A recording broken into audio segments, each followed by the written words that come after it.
हा शेवट नाही, एका नव्या पर्वाची सुरुवात आहे। नवीन नेतृत्वात सुद्धा जुन्या निष्ठेचीच खरी बात आहे। खरं म्हणजे हे सगळं मी यासाठी सांगतोय की या सगळ्या काळात प्रचंड कष्ट पवार साहेबांनी आमचं नेतृत्व करताना घेतले। विधानसभेला तर 7 सभा घेतल्या। सकाळी सुरू झाल्यावर सुप्रियाताई कुठे गेली? सुप्रियाताई फोन करून मला दम द्यायच्या, अहो जयंतराव काय चाललंय काय? 3 सभा 4 सभा ठीक आहे, 6 सभा चालल्यात। एकदा तर मला वाटतं खेडला शिवसेनेचे उमेदवार होते, ते खेडला शिवसेनेचे उमेदवार होते, त्यांना सभा आपण देऊ शकत नव्हतो, राहुरीला सभा दिलेली। तर मी म्हटलं की खेडलाही दिली पाहिजे। त्या दिवशी मला वाटतं 8 सभा साहेबांच्या झाल्या आणि 8 सभा साहेबांनी एका ओळीनं पूर्ण केल्या। त्यामुळे निवडणूक लागली की साहेबांच्या सारखं काम करणारा दुसरा महाराष्ट्रात आजपर्यंत मी माणूस बघितलेला। खरं म्हणजे आपण या सगळ्या काळामध्ये जिथं जिथं संघर्ष आला, प्रत्येक ठिकाणी जिथं उमेदवारी लढवायचे त्या ठिकाणी हा जयंत पाटील त्याच्या सगळ्या प्रदेशच्या टीमला घेऊन जाऊन पोहोचून तिथं वातावरण निर्मितीचा सतत प्रयत्न अध्यक्ष या नात्याने मी करत आलो। आपल्याला अभूतपूर्व यश आलं, काही वेळा हे झालं, पण एक मात्र सांगतो, मी कधीही माझी कुठली जयंत पाटील संघटना नाही, मित्रमंडळ माझं कुठलं नाही आहे, माझं कुठेही स्वतःच आयडेंटिटी निर्माण करण्याचा कधी मी प्रयत्न केला नाही।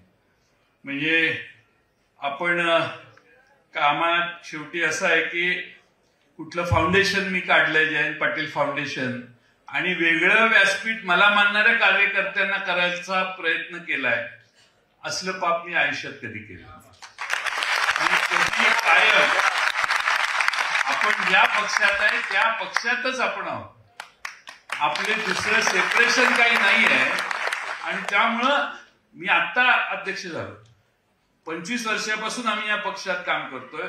साहेब जो निर्णय देतील तो शिरसावंत मानून काम करणं हे आपल्या सगळ्यांच्या हिताचं आहे। हे तेव्हाही सत्य होतं आणि आजही सत्य आहे, हे कृपा करून विसरू नका। साहेब थोडेसे कमी बोलतात, पण शांतपणे ज्यावेळी निर्णय घेतात त्यावेळी बराच त्यांनी विचार केलेला असतो। त्यामुळे असाच गैरसमज करू नका की असं कसं तसं कसं। त्यामुळं बऱ्याच प्रश्नात सगळेच त्यांना भेटत असतात, त्यामुळे प्रत्येक प्रश्नाला 10 बाजू असतात, त्या 10 बाजूंचा विचार करून निर्णय पवार साहेब घेतात, हे आपण विसरू नका। मी खरं म्हणजे या 7 वर्षात साधारणपणे माझे दिवस मोजायचा कार्यक्रम असतोच वारंवार, आताही चालू आहे, त्यावेळी चालू होता। आता सांगतो 2633 दिवस आतापर्यंत मी अध्यक्ष आहे आणि हे पवार साहेबांनी मला दिलेली संधी आहे। मी काही माझ्यामुळे असं मी म्हणत नाही, पण मला 2 वर्षाचा टर्म असतो, 3 वर्षाचा टर्म असतो एका अध्यक्षाचा। साहेबांनी मला वारंवार ही संधी दिली। मला आठवतं मी जळगावला होतो, बेळगावला मी सीमा प्रश्नाच्या आंदोलनासाठी पवार साहेबांची एक सभा होती। तिकडून येताना पवार साहेब मला गाडीत बसा म्हटले आणि गाडीत येताना मला म्हटले तू आता अध्यक्ष हो। मी म्हटलं मी काय होणार नाही म्हटले तूच झालं पाहिजे। म्हटलं सगळ्यांचं एकमत होणं माझ्यावर जरा अवघड आहे, माझा प्रॉब्लेम आहे, एकदा काम करायला लागले की माझ्या पद्धतीने मी काम करतो, तुम्ही अमुकांना विचारा मग मला करा, माझी काही घाई नाही, गडबड नाही, काही नाही, आणि मला नाही केलं तरी मी आहेच तुमचा म्हटलं। तर साहेब म्हटले नाही आता तू जास्त बोलतोयस, कोल्हापूर जवळ आलेलं, तू जास्त बोलतोयस, मी सांगतोय तुलाच व्हायचंय। मी सगळ्यांना विचारून घेतलंय, सगळ्यांची मान्यता आहे, त्यामुळं मला साहेबांनी संधी दिली, इतके दिवस पक्षाचा अध्यक्ष म्हणून काम करण्याची संधी दिली। खरं म्हणजे आता मला असं वाटतं की ही योग्य वेळ आहे, बरेच वर्ष झाले माझे, त्यामुळे ही योग्य वेळ आहे की आता या पदापासून मी बाजूला व्हावं। मी साहेबांना विनंती करेन की आता नवा अध्यक्ष निवडण्याची प्रक्रिया आपण केली पाहिजे। हे सगळं मी का सांगतोय तर काय असतं की बऱ्याच वेळेला लोक म्हणतात हे बोलत नाही म्हणजे माझी कमजोरी असं समजू नका। पक्षासाठी काम करत असताना माझ्या विरोधी बऱ्याच कारवाया झाल्या, चौकशीला अनेक सामोरं जावं लागलं, पण प्रत्येक गोष्टीला रिॲक्ट व्हायचा माझा स्वभाव नाही. प्रसार माध्यमात दिसलं की त्याला आपण लगेच उत्तर दिलं पाहिजे अशी काही आवश्यकता नसते. आणि त्यांनी एक दिलेली बातमी असते, त्यानंतर त्या 24 तासात आणखी 4 बातम्या त्याचा डिस्टॉर्शन करून येऊ शकतात. त्यामुळं प्रत्येक गोष्टीला रिॲक्ट मी कधी झालो नाही. माझं शौर्य ओरडून दाखवण्याचा मी प्रयत्न केला नाही, दबाव सहन करून, पण कृती मात्र मला जी साहेबांच्या आदेशाने करायची होती ती करण्याचं काम यशस्वीपणाने केलं. मी माझे सगळे सहकारी केले, पण मी साहेबांशी एकनिष्ठ राहण्याचं काम केलं. साहेबांनी माझा विश्वास ठेवला. मी साहेबांचा पक्ष टिकवण्याचं, आणि आमच्या कायदेशीर लढाई अजूनही चालू आहे, पण प्रत्येक वेळेला बातमी आली की बातमी तयार होते. या सगळ्यात शेवटी 7 वर्षात मी सहज त्या दिवशी माझ्या बायकोला सांगितलं, 7 वर्ष झाली, एकदा पण सुट्टी काढली नाही आपण. मी म्हटलं की आता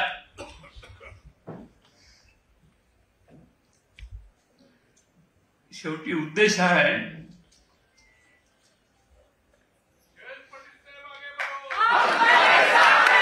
पक्ष संघटना बळकट व्हावी. दोन खासदार असणारा भाजप जर मोठा होऊ शकतो, तर 10 आमदार असणारा पक्ष आपला का मोठा होऊ शकत नाही, हा प्रश्न सतत सर्वांनी मनात कायम ठेवा. मी खरं म्हणजे या 7 वर्षात ज्यांनी साथ दिली, आदिती नलवडे आहे, कुठे आहे आदिती नलवडे, काय या पुढे नीरज मंकाल एक आहे, तो मागे बसून आपलं कॉम्प्युटरचं सेक्शन बघत असतो. रवींद्र पवार साहेब इथं सचिव सरचिटणीस आहेत. आपल्याला सोडून गेलेले शिवाजीराव गर्जे बराच काळ होते माझ्याबरोबर. संजय बोरगे बराच काळ माझ्याबरोबर होते. आम्ही काम करतो, हे सगळे आपले प्रमुख आहेत. पण खाली काम करणारे एक मंगलेश म्हणून आपला शिपाई म्हणून काम करतो. पेडणेकर एक आहे, गणेश आहे, जीवन आहे, प्रभाकर आहे, नयन आहे. तो राजेश गांगण बिचारा आपल्यात आज नाही आहे, त्याचं निधन झालं, पण तो तर निवडणूक आयोगाकडे जायचा आपल्या सगळ्यांच्या वतीने. कमी शिकलेला पण अतिशय निष्ठेनं काम करणारा होता. दर्शन आहे, बालाजी आहे, जयश्री खरात आहे, प्रणय बोडके आहे, वारंगमामा आहेत. असे असंख्य लोक आहेत की जे पक्ष कार्यालयामध्ये अतिशय प्रामाणिकपणाने काम करतात. बऱ्याच वेळेला आपण गेलो, गर्दी झाली, आपण त्यांच्यावर खेकसतो, ते सगळं सहन करून ते बिचारे काम करतात. आणि म्हणून या सगळ्यांच्या बाबतीत मला असं वाटतं की या सगळ्यांचंच योगदान, मला जे यश मिळालं आणि मला जे अपयश मिळालं, कारण सगळेच यश नाही आहे, या सगळ्यात आपल्या सगळ्यांचं आणि त्या आपल्याला ज्यांनी साथ दिली त्या सगळ्यांचं खऱ्या पद्धतीनं योगदान आहे.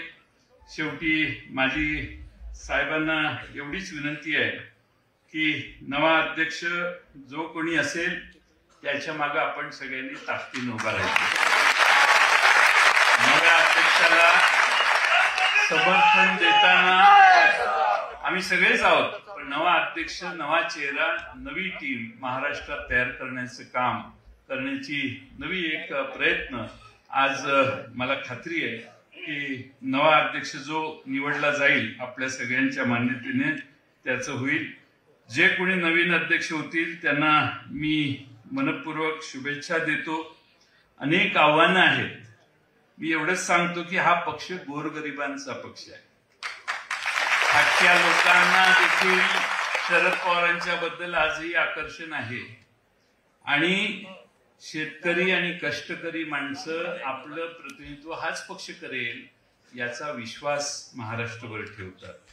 सामान्य माणसांचा पक्ष आहे आणि या पक्षामध्ये मी मगाशी या सगळ्यांची नावं का घेतली, ही सामान्य घरातून आलेली मोठी आहे. नेत्यांची, आमदारांची, खासदारांची, पुढाऱ्यांची पोरं ही मोठी होतात, त्यांच्या बाजूनं वलय राहतं, कालांतरानं त्यांचं शाही निघून गेलं की पुन्हा पंक्चर होते. पण हे स्वकष्टातनं शून्यातनं पुढे आलेली कार्यकर्ते हेरण्याचं काम हे पवार साहेबांच्या नेतृत्वाखाली मागच्या काळात झालं. आपला पक्ष सर्वसमावेशक आहे. एक सांगतो की ओबीसी घटक हा आपल्या पक्षाशी सामर्थ्यानं जोडण्याचं काम आपल्याला करावंच लागेल. कोणत्याही परिस्थितीमध्ये वेगवेगळ्या जातीय संघटना असतात, त्यात सहभागी व्हायचं जरा कमी करा आणि आपल्या पक्षाचा अजेंडा पुढे घ्या आणि आपल्याला ओबीसी समाजात गेले पाहिजे, अल्पसंख्याकांचा विश्वास अधिक संपादित केला पाहिजे, दलित समाजाच्या मागासवर्गीय समाजातल्या सर्व शेवटच्या घटकापर्यंत आपण पोचलं पाहिजे. हे पोचण्यासाठी आपल्याला कामच करावं लागेल. फार कडतर वेळ आहे, पण यश मिळाल्याशिवाय राहणार नाही.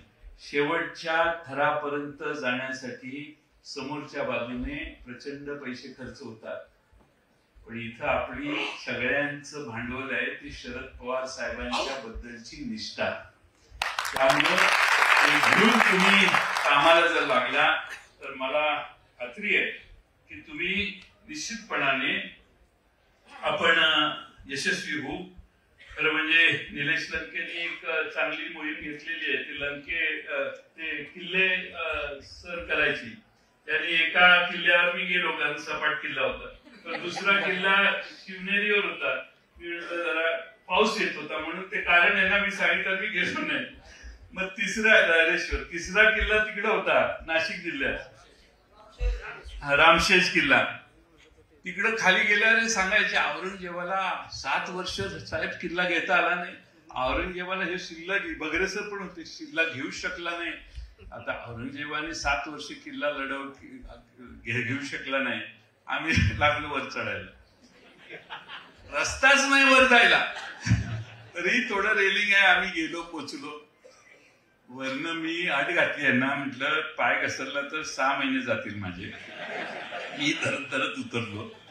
खाली आल्यावर मला कळलं की औरंगजेबानी हा 6-7 वर्षी किल्ला का घेता आला नाही त्याला, ते खाली आल्यावर मला कळलं. चढायला अवघड आणि उतरायला अवघड. ती गड स्वच्छतेची मोहीम, संवर्धनाची मोहीम निलेश लंके अतिशय प्रभावीपणाने महाराष्ट्रात करतात. त्यामुळे त्यांचं कौतुक केलं पाहिजे आणि त्यांच्यात एवढा चार्ज आहे. एकदा सुरू केलं की असंख्य महाराष्ट्रातनं कार्यकर्ते त्यांच्या कार्यक्रमाला येतात. आणि म्हणून मी या ठिकाणी सांगतो, शेवटी मी पक्षाचा अध्यक्ष असताना साहेब अध्यक्ष आहेतच, पण कार्याध्यक्ष सुप्रियाताई आहेत. कुठे गेले सुप्रियाताई? भाषण माझं ऐकत नाहीत आज, काय भानगड आहे. कार्याध्यक्ष सुप्रियाताई आहेत. त्यामुळे आमच्या ज्या चुका झाल्या असतील, आमचे जे आता येतील मामा या, आमच्या ज्या चुका झाल्या असतील काम करताना, त्या कार्याध्यक्ष म्हणून सुप्रियाताईंनी सांभाळल्या, बऱ्याच गोष्टी झाकून दिल्या आणि सगळ्यांना एकत्रित ठेवण्यासाठी सुप्रियाताई कायम महाराष्ट्राच्या स्तरावर काम करत राहिल्या. लोकसभेची आपल्या 8 जणांची अतिशय उत्तम कामगिरी आहे. त्यामुळं 8 खासदार, मला विचारलं तुमचं आता काय 10च आमदार आहेत. अरे म्हटलं ते वर आहेत ना 8 खासदार, ते अजून खाली यायच्यात, ते आल्यावर कळेल म्हटलं महाराष्ट्र कसा उभा राहतो ते. आणि त्यामुळं मी शेवटची 4 वाक्य सांगतो. हा शेवट नाही, एका नव्या पर्वाची सुरुवात आहे. नवीन नेतृत्वात सुद्धा जुन्या निष्ठेचीच खरी बात आहे. मी एक मुख्य सेनापती होतो. सेना अजूनही सज्ज आहे. नव्या युगातही शाहू फुले आंबेडकरांचा पुरोगामी विचार हाच आमचा ध्यास आहे. राष्ट्रवादी काँग्रेस पार्टीचा माझं व्हायचंय. मी जातो आहे पण सोडत नाही. एक पाऊल मागे घेतलंय, पण उद्दिष्ट अजूनही ठाम आहे. मी महाराष्ट्रासाठी होतो, आजही आहे. नाव असेल किंवा नसेल, पण कामातूनच ओळख मिळेल, कारण मी जयंत आहे.